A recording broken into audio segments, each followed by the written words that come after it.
Hey everybody, today is Monday, May 12th, 2025. Coming up on the show today, from Thunderbolts, editor Harry Yoon. I mean, Jake will tell you himself that one of the discussions that he had with Kevin early on was Kevin saying, if you're going to do this, make it different. And editor Angela Catanzaro. The creative process just continuing until literally they just took it away from us and said, now we have to make a DCP and you will sit here and QC it. And, unless there's something catastrophic, that's it. Yes, all that and more on this edition of The Rough Cut.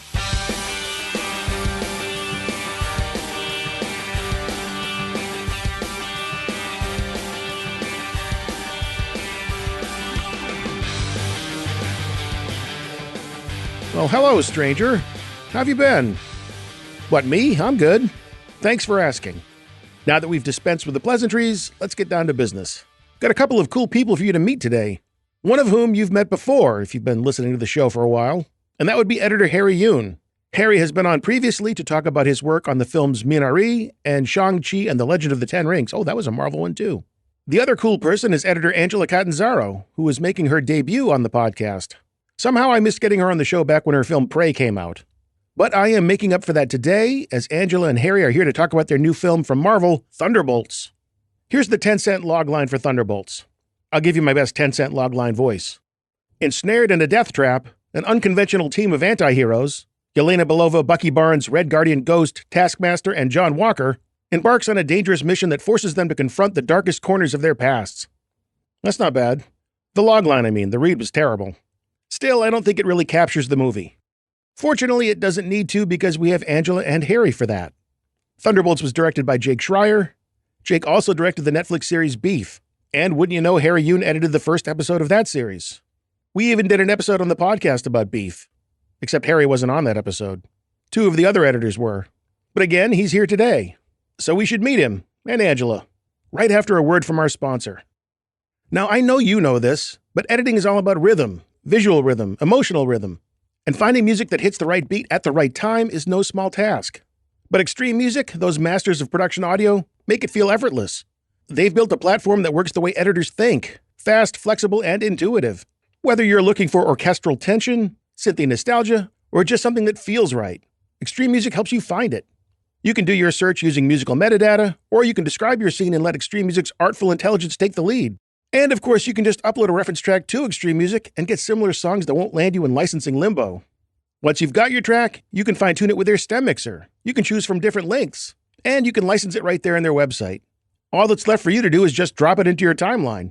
And when the music works this smoothly, you can focus on what really matters, telling a great story. So the next time you have a story to tell it with great production audio from Extreme Music. And with that little business in our rearview mirror, it's time to get on with the show. From Thunderbolts, here are editors Harry Yoon and Angela Catanzaro. I actually love your podcast, and I'm a faithful listener, so this is pretty cool for me now. Oh, so it's you. Now's our time. Now is our time. Long-time listener, first-time caller. Exactly. We're going to go to Harry in the car. Harry, it's been a little bit since you and I have spoken. I think the last time we talked, it was for Shang-Chi and the Legend of the Ten Rings. Yeah. So you're no stranger to Marvel.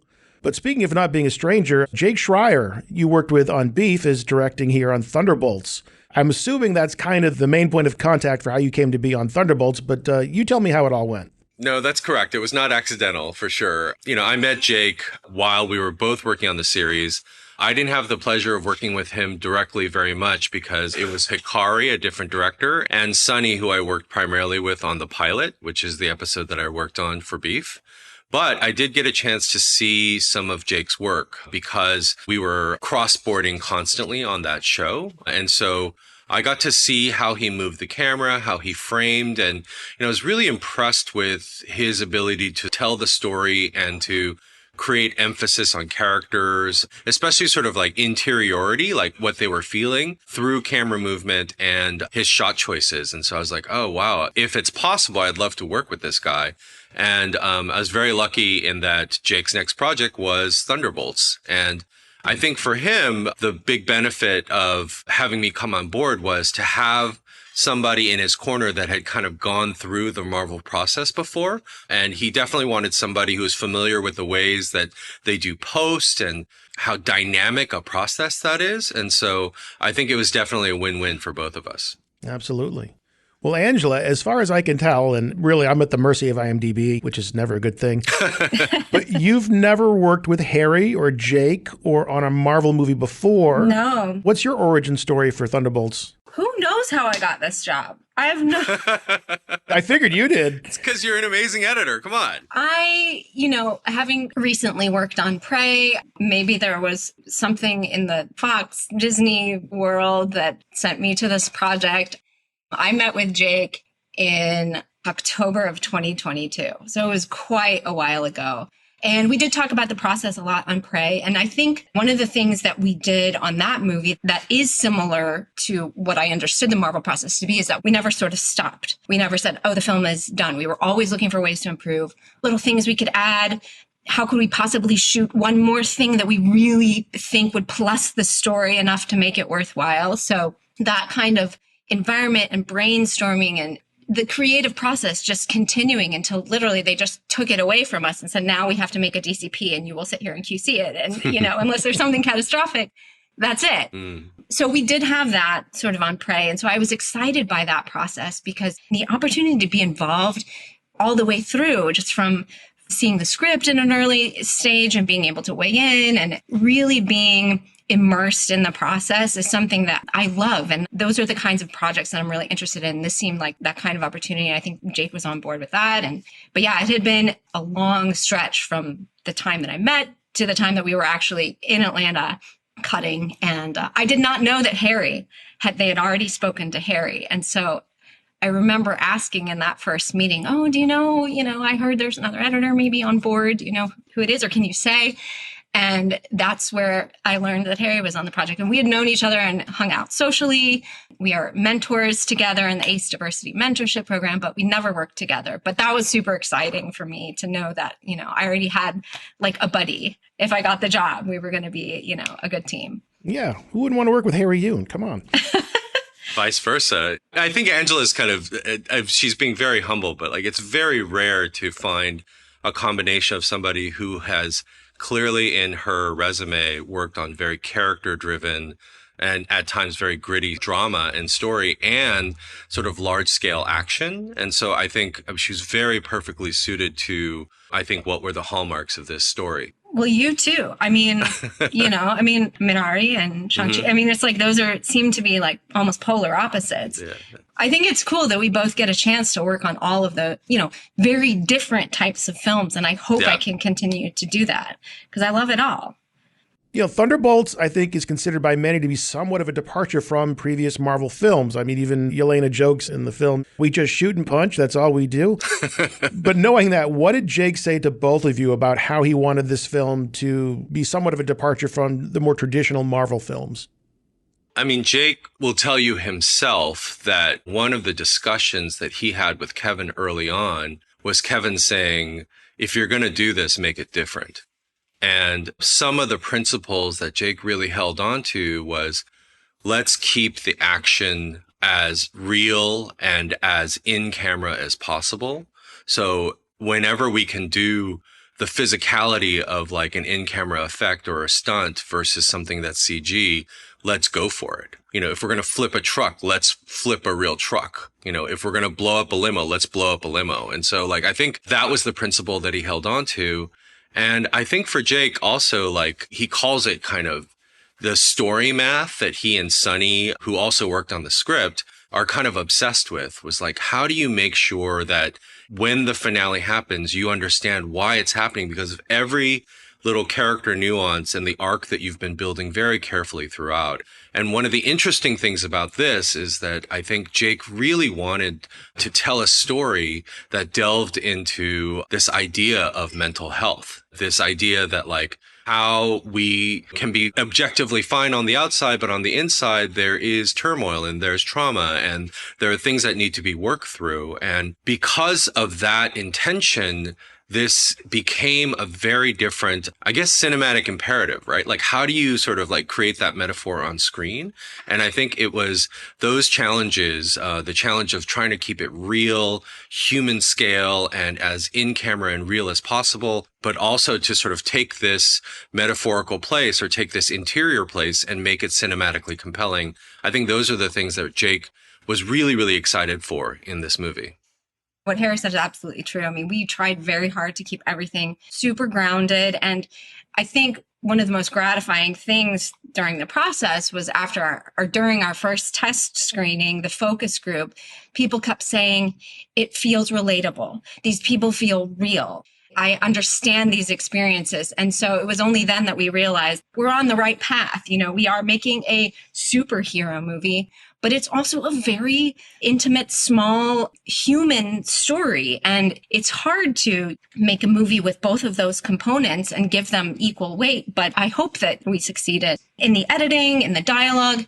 Every time there was something that just didn't feel genuine to the characters, it was excised. And sometimes those were wonderful little quips or jokes, but if they felt more like maybe the actor than the character, then we got rid of them. And I was sad to see a lot of those go, but we were very careful with the tone and just making sure that, number one, this is a character story. And then, yes, there's also all this cool action and all of that, but nobody cares about that unless you have a really good, solid story and you're able to follow, the character arc. So from day one, I mean, those were the instructions. Absolutely. And yes, make it different. Kevin was always make it different. So there were a lot of times we were like, oh, does that work? I don't know. Well, it's different. So that's interesting because like on those early screenings too, like the audience was like, oh, it feels different. Like I haven't seen this kind of story in the MCU. Yeah. And like, I remember a respondent in a focus group saying like, I don't know if everybody's going to be ready for this. And so like that question was hanging in the air for us the whole time. Cause we're like, we feel like it's good, but it's kind of weird. And like, will people embrace this? Will they? Have we given the Marvel diehards like enough to latch on to so that it still feels like the Marvel that they know and love, but that we've given them an extra, dimension. Yeah. It's like, will the body accept this transplant or will it reject it in a way, right? Yeah. So I think that's what's been kind of gratifying to see the response is like the reasons why people are loving it is because it's different. The reason why people are loving it is because it is telling this kind of really interesting interior story. So that's been such a relief for us. Well, kind of weird is always good. So it was 4 years since Shang-Chi. It's been a year since Florence Pugh posted a tour of the Thunderbolts set on Instagram. And so she's walking around the set in her costume. Yeah. And there you were, Harry Yoon, seemingly unsuspecting, cutting right there on set with Jake. Was there anything or anyone in particular that necessitated you being there on location? Well, I think it's definitely Jake. Jake is very, very specific about the shot structure that he intends for any scene. And that goes doubly so for these carefully choreographed action sequences. He's heard about Korean directors like Bong Joon-ho using an onset editor through all of production. I mean, because like Bong Joon-ho, for example, like storyboards every single shot, and he knows exactly what one shot is going to cut to the next. Obviously, Jake didn't have the time, wanted to be sure that he stayed flexible enough to not be that exacting. But at the same time, he wanted to be sure that particularly for our complex sequences, especially like that first fight sequence in the vault where you have to understand sort of like who is confused by what and who is attacking whom. And that storytelling needs to happen, that he wanted somebody, either me or Angela on set for every single scene so that he had the assurance that we got it. And it became a kind of rhythm. It took a little, I'm sure like you could hear the slight annoyance in the AD's voice early on when after Jake yelled cut, he'd say like, waiting on editorial. Oh God. So stressful to hear that over the walkies. Like, oh my God, everybody's just stopped down waiting for me to be like, yes or no, or let's go again. As if he needed one more thing to deal with in his schedule. But the way it would happen is, because we had an excellent playback guy on set, Jesse Olivares, we were connected like an umbilical cord through Ethernet to this giant long Ethernet cable to his hard drive. So as soon as he stopped recording on a take, we grabbed that file from his hard drive, copied it over to our own hard drive, and then linked it, and then started cutting with it right away. And because they were waiting on editorial, like that process needed to happen within seconds. Instantly. And so and so by the time Jake yelled cut and then was walking from Video Village or from wherever he was toward us, the expectation was kind of like that we would at least have the file in hand, if not already have it cut in to the sequence, so he could say, show me. Yeah. And we could like play it for him. And playback did roll on a lot of the rehearsals too. So you just had to be ready with the rehearsal too, because a lot of times Jake would come over and say, how does that work? Yeah. And, you know, there were a couple of times where I was like dealing with some other technical thing. And I'm like, what do you mean? What? Oh, the rehearsal. Let me cut that in real quick, you know? So we just had to be on and ready all of the time. But I mean, I do think ultimately, while it was a tremendous effort, and my goodness, I have never been on set like that in my entire career, from beginning to end of the, before, you know, calls sometimes and long after wrap. I mean, folks in production, I have so much more respect for now that I know what they really, truly do and go through. It's a miracle that any movie ever gets made with all of the things that go on set. But yeah, so we did it. We toughed it out. And I think it was great for Jake, but I do think it may have been a cost savings too, because we were able to identify if there were any issues, whether or not it was something Jake didn't like or something that we saw that editorially might be a challenge later in the cutting room. We were able to correct right away in the moment. We also covered second unit too. So if I was on main unit, Harry would be on second unit and vice versa. And we tried to work it out so that if I had been on set for a particular sequence, like Harry was pretty much, I don't think I ever really touched the first vault fight. That was his from beginning to end. So he was on set for that. And then when it came time for the second unit days, he would move over to second unit to finish out that sequence. And then I would pop over to main unit. And we traded off like that throughout the whole process. And at first I didn't think second unit, it would be that valuable to have us on. And I was like mourning the loss of having time in the cutting room to just gather my thoughts and actually put the scene together for real.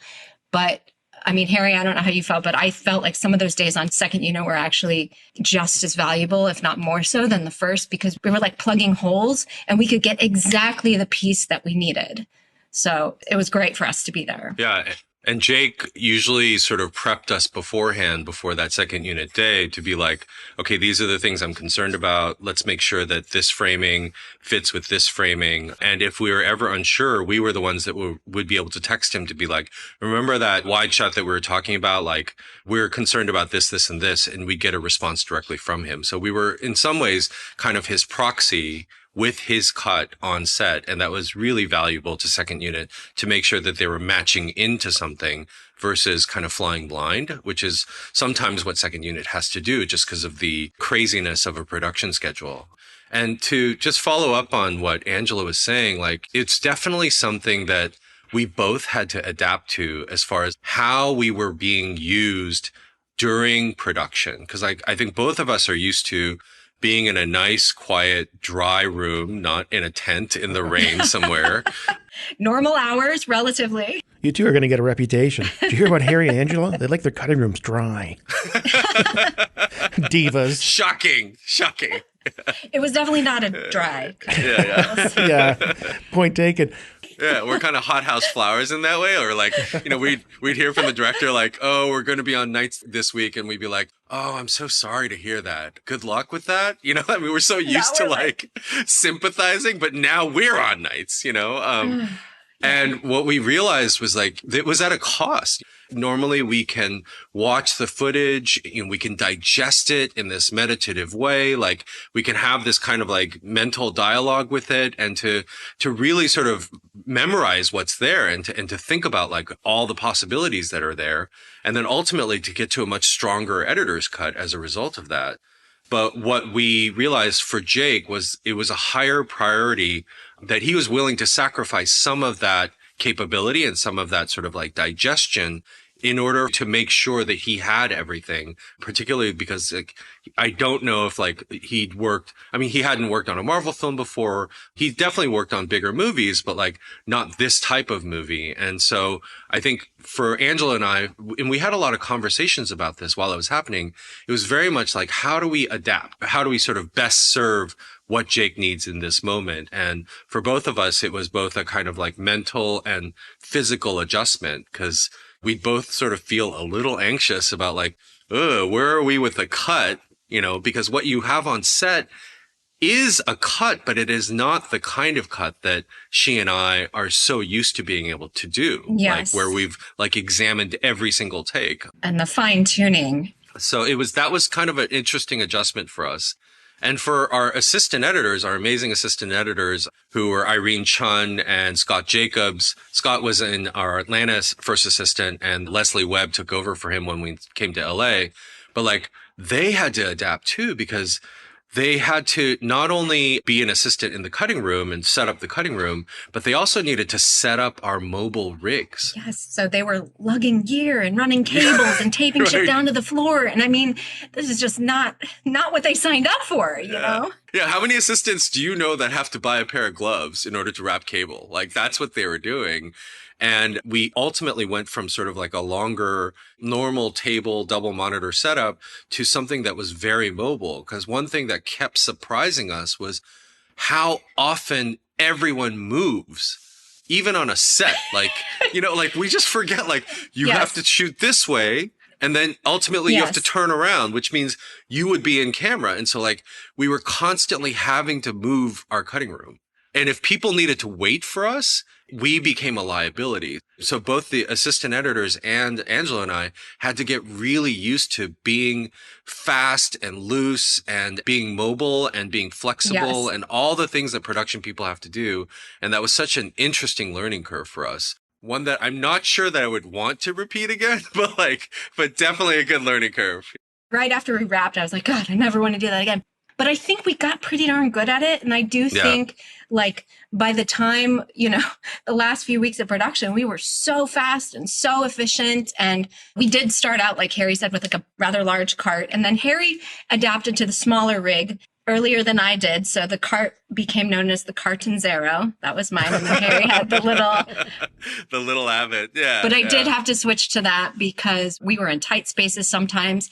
And we were not with Video Village a lot of the time. We were right with Jake at his cart, right next to him. Mm-hmm. So it was a lot of times just the script supervisor, us, and Jake in one very, very small area. So we had to be as efficient and as streamlined as possible.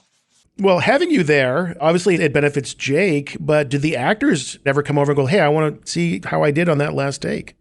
Look, we became the most popular kids in class, and it's because we made everyone's jobs easier except for ours. Because like the actors would be able to come by, Jake would be able to show them things, the stunt people would be able to come by to see how things were looking, especially in the context of a cut, which is so critical, right? Like, because then they knew what is the meat of the action that we really wanted to capture, you know, for this particular shot, and which angle are we using, so that they sort of understand intuitively which camera to prioritize in terms of their movement. The hair and makeup people would come by and they'd be like, ooh, I'm so glad you're using that take because like there was a loose hair in the other one. Like, we were so reassuring for everybody. And they would always say like, oh my gosh, this is so amazing to have you guys here. Yeah. And we'd be like, oh yeah, great. Like, you know, like for us, like we were able to really help everybody do their jobs, you know, but it was really hard, you know, for us to do our, you know, ultimate job. But in the end, it ended up being just fine because of the way that we did director's cut accounted for Jake being able to really process the footage in minute detail. And so it wasn't as critical for us to have as exacting an editor's cut for that process anyway. Yeah. But yeah, I mean, everybody ultimately, even the first AD ultimately really like appreciated having us there. I will say, I mean, and because our movie, as we established already, it is a little weird. There were things in the script that I think the actors were maybe a little bit perplexed by. For example, when our characters turn into and out of their void spaces. I remember Jake bringing Julia over to see her turn into her void space, and that match cut that we do. I think things like that were really surprising for them because they trusted Jake. So they did it on the day. They did that, their turn or whatever.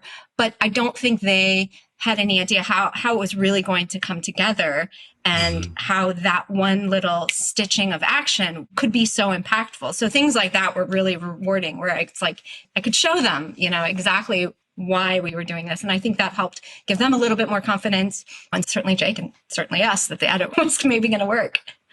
Well, as we close out on that topic, I think the last question has to be, if it were up to you, would you do every movie that way? Oh, definitely not. I mean, look, it's so rare when we actually get to interact with a lot of these folks. Like, for example, like I'm sure every editor can attest to like how intimately familiar you become with the actors, so that when you meet them later on, it's a little creepy because they don't really know who you are, but you know all of their idiosyncrasies and their personalities. And like, you're like, oh my God, I've been watching you for hours and I know everything about you, and they know nothing. So you feel a little like creepy stalkerish. Well, maybe don't say that to them, Harry. That I know. Well, I mean, look, I try to be as restrained as possible, but it was such a delight to be able to interact and to bear witness to how incredibly good people were at their jobs. Yes. And what a family they are. Yeah. And just the rhythm of the set. And, it was really impressive and left an incredible impression. And I, for one, will never complain about like, why can't they just get this wild line? Yeah. Like, how hard is it to get a wild line? Like, because we know how every second on set is precious and what it costs to even just stop down for like a minute for everybody, to do that. So it gave me a tremendous amount of respect. But like we discussed, it does come at a cost a little bit for our work. I think if a director is okay with the editor's cut not being as refined as usual, then maybe I think it would fit into that process. But I think it did require quite an adjustment on Angela and my part as far as like the normal standards that we like to have, especially for that first cut. I definitely, going forward, will lobby to be on set. I think for if there's big action sequences, because those things you can see pretty darn quickly if something is going to work or not. And a lot of those types of shots take a very long time to set up. But the shot itself, the usable portion, maybe a second or less. You know what I mean? So it's very quick to cut it in and see, yes, it works, or no, it doesn't. But for longer dialogue scenes, especially where we're going to do a lot of resets and it's very emotional and these takes are 5 minutes long, I do not want to be on set for that. Because also that media takes a longer time for us to be able to AMA link it. So the director's coming over and you're like, well, I don't have the shot yet, so we can't even look at it. That's actually a better answer, Angela. Definitely a better answer. Yeah. They're both good answers. Whether or not Thunderbolts is a departure from the traditional MCU style or not, you certainly have plenty of previous films and shows to draw from. Black Widow primarily, the different Captain America and Winter Soldier film and TV shows, Hawkeye, Ant-Man and the Wasp. Is any of that useful to either of you in your work as editors, going back and referencing that material? So this movie, we're just going to keep saying it. It's different. It's weird.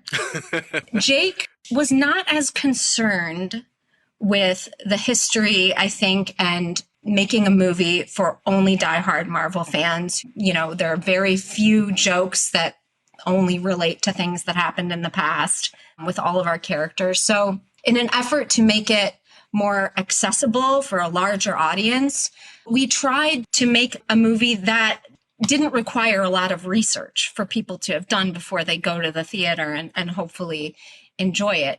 But for me, I mean, I'm a fan. I've seen everything.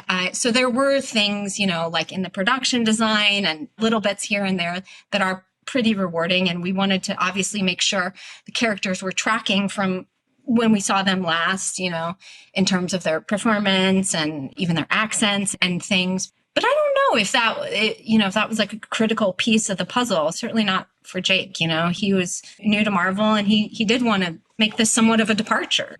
Yeah, I think Angela's absolutely right. Like, it was definitely a balance where we did want to have a couple of Easter eggs here or there for people that, to reward them for their kind of MCU knowledge.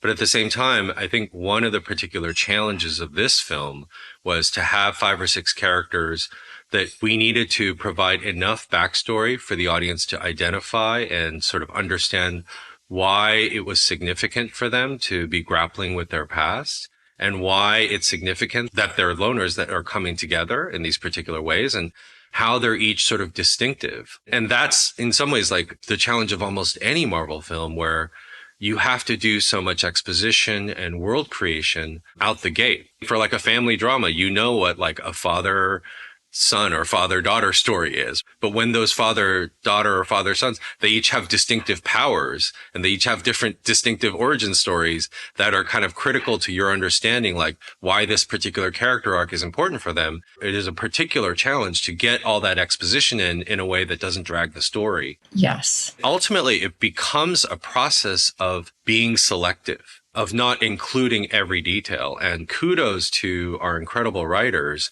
Joanna Callow and Sonny Lee and Eric Pearson. Of course, Eric Pearson, for leavening in that backstory as hilarious things or as witty dialogue is happening. Like, for example, like as they're climbing the elevator chute, like you get a little piece of each person's like childhood and why they might be resentful about it. And they have to do that in very elegant ways. And, one of the challenges as we were sort of going through the story iteratively is to say like, okay, what's absolutely critical and what can we take away? What's absolutely critical and what can we take away? Because pacing and clarity were some of the things that we were constantly focusing on in our later cuts. That was really fun, but also really, really challenging. Yeah. And I think so much of it was in the writing. And, we stopped down a little bit after the strike to allow them to do a little bit more work on the script. And I think that was really, really worthwhile. We have there is a lot of exposition in there, but it doesn't feel like exposition. And that's a real challenge to write something in that way so that you don't feel it. It doesn't feel, heavy handed. The open of a film is probably one of the things that gets reworked and reconsidered most often in post. Oh my gosh, yeah. In this case, again, not a lot of backstory, but you do have a little montage with Yelena and some voiceover from her. Not so much explaining her backstory, but where she is currently and how she is feeling currently. And the feeling part of it definitely is an important component of the film throughout. Tell me about working or establishing that open of the film and how it might have been reworked, and whether or not there was more voiceover, if you were going to revisit it later on, how that element worked. I don't think there was ever a plan for additional voiceover. I think it serves its purpose and it feels organic in that moment, just because like ultimately it shifts to an ironic tone, which that shift gives you a sense of, yeah, everything that she said about sort of being lost in the void is important, but then she sort of counters that with, or maybe I'm just bored. So you sort of immediately see her wry sense of humor, but also her coping mechanism, which is to undercut what she's saying by like trying to avoid it or trying to dismiss it. And you see that dynamic playing out in a very sort of significant way in the rest of the movie. But yeah, I think the first 2 reels were where we spent a ton of time, especially in later cuts, to be like, what can we take out? What darlings can we kill? Because we've got to set Yelena's story in motion. We have to sort of establish her relationship to Alexei, which is one of the core relationships. We have to explain why Valentina is doing all the crazy stuff that she's doing. Like she's trying to like get rid of her operatives and she's, then taking advantage of an opportunity. Like we have to establish all of those things and set those things in motion and help the audience understand where Bucky is now. Like he's a congressman now. What? He's a congressman? And like why that's something that he's kind of fitting into or not fitting into. So there's so much like, even if they're characters that like Yelena or Bucky, like we have to say like catch people up to where they are circumstantially, but also emotionally. And getting all those things rolling was definitely where we were a little fat early on, because on the page, you have to explain stuff more than what you see. And based upon what you saw, we were taking things away, but also adding little lines of dialogue here and there to clarify exactly what kind of threat Valentina is, to clarify exactly what is bothering Yelena, where they're going, like all these things. And so it was these little refinements that we kept going back to again and again. And that's definitely one of the fun things about working on a Marvel film is they test with a test audience so often that all those little confusions and all those little nuances come out in the cards, or they come out in the focus group. Yes. And like, whereas you might test once on a normal film, like we test 4 or 5 times on Marvel films. And that kind of like constant sort of feedback so that you can refine is part of what is kind of exhausting, but also very rewarding about their process.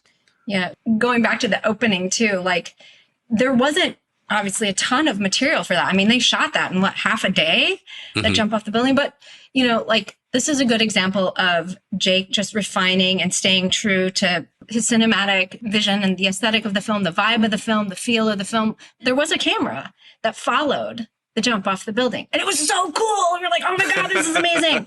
But it wasn't right for the movie. And it would have been in any other movie because it was such a cool shot. But the shot wasn't about Yelena. It was about this cool stunt. Yeah. So that was not included. And there were things like that throughout the process that, the initial reaction was like, oh my gosh, yes, this is so great. But if it didn't truly, truly deserve a place in this film, it wasn't in the film. So we tried to be very careful about that. But Harry's right. Like we did a lot of distilling and combining. We did a lot of experiments, particularly the beginning of the second reel, which starts with Val's fundraising gala and the back and forth intercutting with our team in the vault. That seemed to be a place early on that people were feeling like, maybe it lags a little bit. And part of that is because the gala is progressing and we're visiting different, people at the party. But then we keep coming back to the vault and our characters are seemingly in the same place. Stuck. So we're just resuming with them. So we solved that problem by combining some of their scenes together and then switching the order around for some of the gala scenes. At the moment, we see Bucky right out of the gate looking over the balcony in the gala, but that originally and as scripted came much later. We didn't introduce him until he saw Congressman Gary walking off and then went to pull him aside. So we did have to do a lot of refining, distilling, and then, adding little bits of dialogue here and there to stitch everything together. But I will say this, and this is pretty cool. I'm very proud of this. Harry and our editor's cut was about as long as the finished product. We both cut very, very tight. And despite all I don't know how many minutes we shot in additional photography, but it's like probably 10 minutes. Yeah. We found room for it. We got rid of other things and we were able to maintain that running time. It was interesting because Harry and we really didn't have a talk about like how we're going to cut this film. We were just kind of thrown into it. But it was so wonderful to discover that I've always thought that I cut very, very tight. But then I was watching some of Harry's early scenes. I was like, oh, someone who cuts even tighter than I do. We really, really kept an eye on pacing and just keeping everything moving forward. Angela, you brought up additional photography, and we've talked about working in some additional dialogue. I really want to ask you about some of the gags, because some of them were done either in super wide shots or behind the characters. So in both cases, you couldn't really see their faces. There's one scene, Yelena's talking about calling an Uber when they're out in the desert, and there's a joke about whether Dr. Phil's show is still on the air. Oh my God. Do things like that get added or changed at the end with scenes like those because you have that latitude? Or even during production, do they do a lot of alts because they know they're in the wide or from behind the characters? Those both were, those happened during original production. Those were not ads, right? Those were Wyatt, that was an ad lib about Dr. Phil, and it was hilarious. So, of course, we used it. And I believe Yelena's line was it scripted? I think it's scripted, Uber? yeah. I think it was scripted. Yeah. Yeah. I think it might have been someone else's line and then Yelena did it, or we switched it. Yeah. So you're right. There is some flexibility where we're trying stuff out because of the shot structure allows for it. But just to talk about Wyatt real quick, this character, this version of Walker is so different from the one that we see in Falcon and the Winter Soldier, who's very sort of like a little too serious sometimes, in that series. And one of the delights was seeing Wyatt kind of like being able to exercise some of his comedic muscles in this and push his character to almost a slightly absurdist place, but for very good reason, to kind of like create that like initial tension and that initial annoyance between the characters as they're starting to sort of like realize that they have to work together.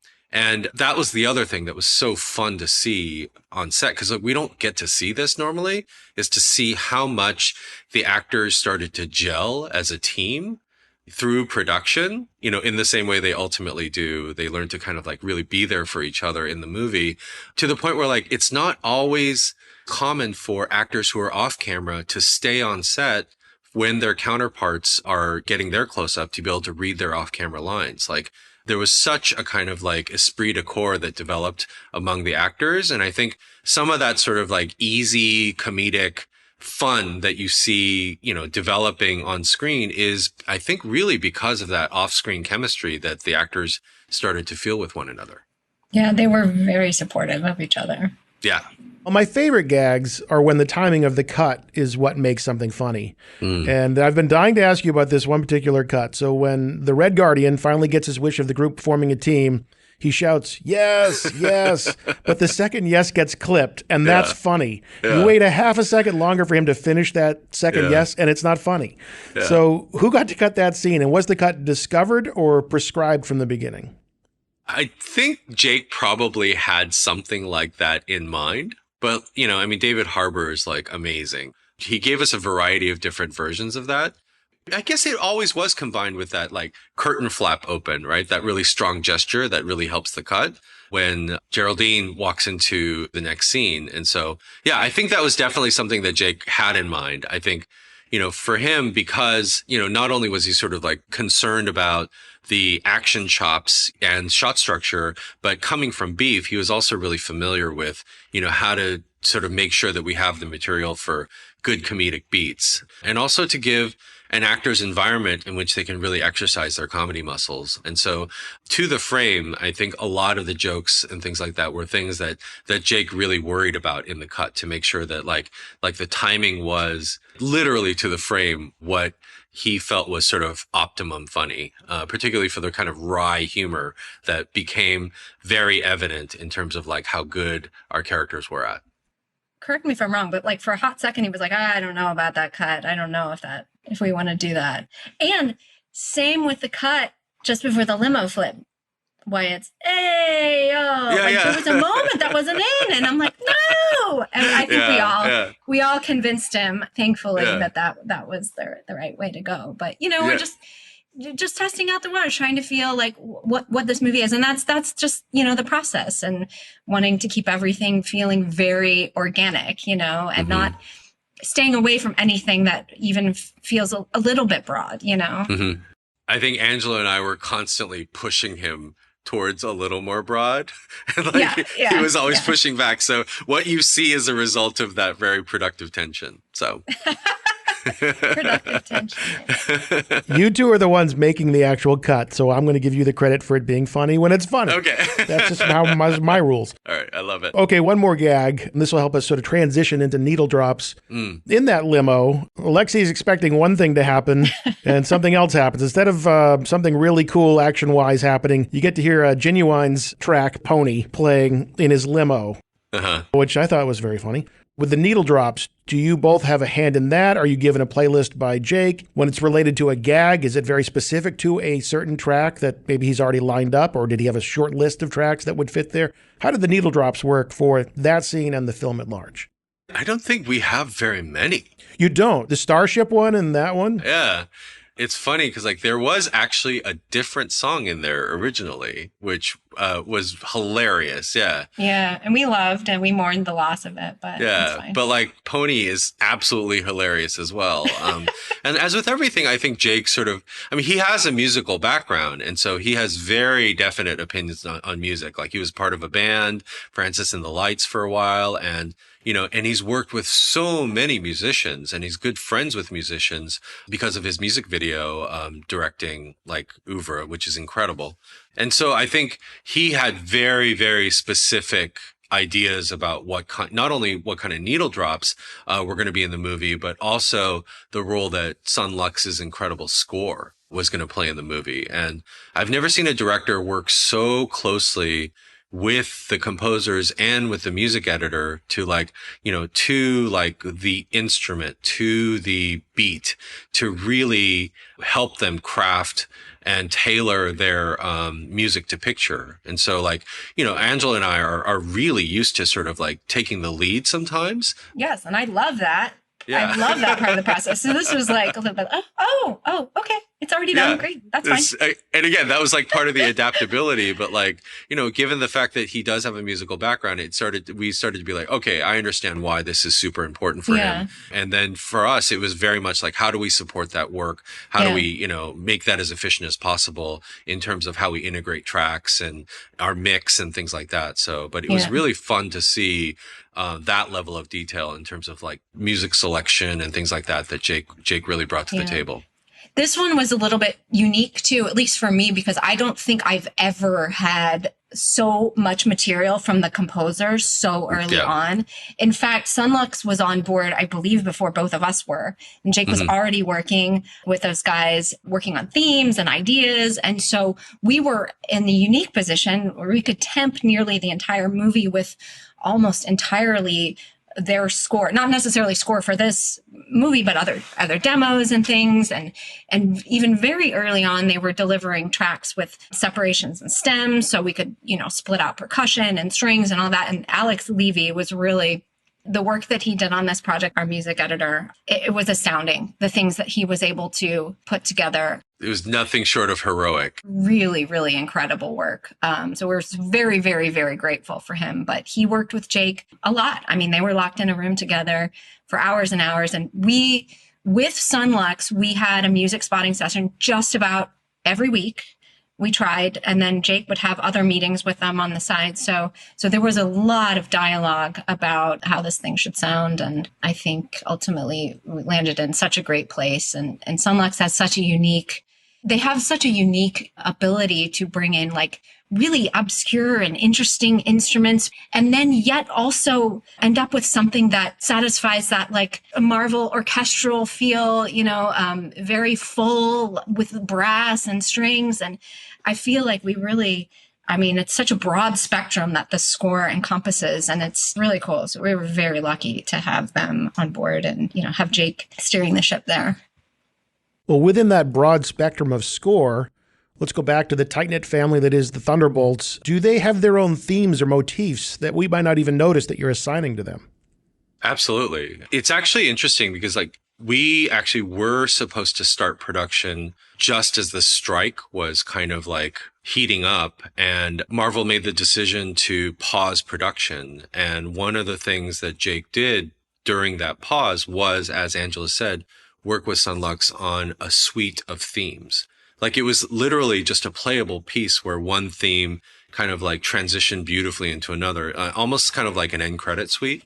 And within that, he had established themes for this is the Thunderbolts theme, as they're coming together. This is Yelena's theme. This is Bob's theme. And this is the action theme of as the Thunderbolts are trying to escape or getting ready for things. And so those themes and their variations, actually sort of, we have this suite that we had and all the stems from that suite, but also we got maybe the 50 or so different sort of sketches and exercises for those themes with different instrumentation, different percussion, things like that from Sun Lux as a basket of things as a result of that work. And so, as Angela said, the kind of wealth of material that we had at the beginning was pretty amazing. But even with those pre-assigned themes, it was definitely a back and forth working with Jake to be does this fit into here? Should we introduce this early? Does Val's theme in its current form work for her introduction here? Because it might be a little bit too busy for where it is. Is there some part of that theme that we could sort of tease out in the stem? So, it definitely was a back and forth, even with those things. But my gosh, what a luxury to sort of be able to kind of hear that and to understand musically how things were going to transition and how particularly emotional moments were going to be supported by score, from the get-go. So, Harry, you brought up end credits. I didn't. But I will ask you, it's traditional in a Marvel film. Yeah. The end credits is typically a jumping off point to a future film. Yeah. Who does that end credits? Because there is sort of a handoff between this film and the next film. Is it a combination of the two crews? Is it the next film that really does the end credits, or is it all you? It's a great question. Well, Angela cut the end credits scene that's right after the man on ends. But what's really interesting about the final end credit scene is that it's meant to be used in the next film, in one of the Avengers films that's coming up. Yeah, so sadly, I was so excited, like, oh, I can't wait to get that material as a fan. It's going to be fantastic. And then it was revealed that the king himself, Jeff Ford, would be editing that scene and delivering it to us. Now, I did get to cut it into our reel, but that was the extent of participation. So yeah, Jake shot that in conjunction. Well, the Russo brothers shot that. Jake was on set with them for that, but sadly, our involvement was very minimal. Jeffrey Ford, when you hear this, and I know you will because I know you listen, I want to hear your comments about being called the king. Oh, it's very well known. This is common knowledge, right? I mean, he is the king. Okay, yeah. King Jeffrey, yes. No argument here. Yeah. All right, well, as usual, I have way more questions than we really have time for, but I always have to find a way to end the show. Angela, you've heard it before. Harry, you've been on it before. You know that the last question is usually terrible. I have to try and do something different. Sorry, it's just the way it goes. All right, we're bracing ourselves. My last question for you, and I've posed this one before in similar circumstances. Which character in the film does your counterpart most remind you of, and why? Oh my gosh. Wow. Huh. For me, I don't want people to get freaked out, but for me, it's Bob. And I think it's because when you say people, do you mean Angela herself being called? Oh, I see. Oh, I see. You mean not for ourselves, right? This is hard. Can we make it ourselves though? I don't know. You want to make it about yourselves? You could do that. You could call an audible. Guinea pig. I'm just trapped in a maze trying to find my way out. Yeah. Okay, so you're Bob, huh? Okay. I think it's Bob. I don't get freaked out. I do relate very much to having, both a light side and a dark side. It's definitely not to the degree that Bob has, but I think that might be, because Lewis Pullman, portrayed both Bob and Void in a very nuanced way. I think, we can all kind of identify with that dynamic in our own lives. And I think I certainly do, that desire for connection and that desire to mean something, but also, where that can go in terms of like my own brokenness. And so I think it's definitely a character that resonates with me. I don't go into like deep depression in that way, thank God. But yeah, I think that dynamic is something that I really sort of was very touching to me. And now, Angela, you have to go back to the guinea pig after Harry gave that. Yeah. I feel it resonates with me very strongly. No, but I do think, Bob to some extent, but I think that's what I imagine a lot of audiences. Yelena is really the character that, everyone can see probably a little bit of themselves in her. And I think, it's been interesting for me. I don't have an enormous group of friends. I know a lot of people and I like people, but I tend to be more of an introvert, which is no surprise, maybe why I'm an editor. I like being in a dark room with my thoughts and things. But in recent years, and especially post-COVID, like I have really learned to embrace people and recognize that friendships are really, really important. And I think that, that's part of the message of the movie, but I see that component of her realizing that, you do have people. You are part of something. All you need to do is just acknowledge it, So yeah, I guess Yelena, but mainly the guinea pig. That actually ended up being a very good question. Kind of very, I loved it. Well, thank you.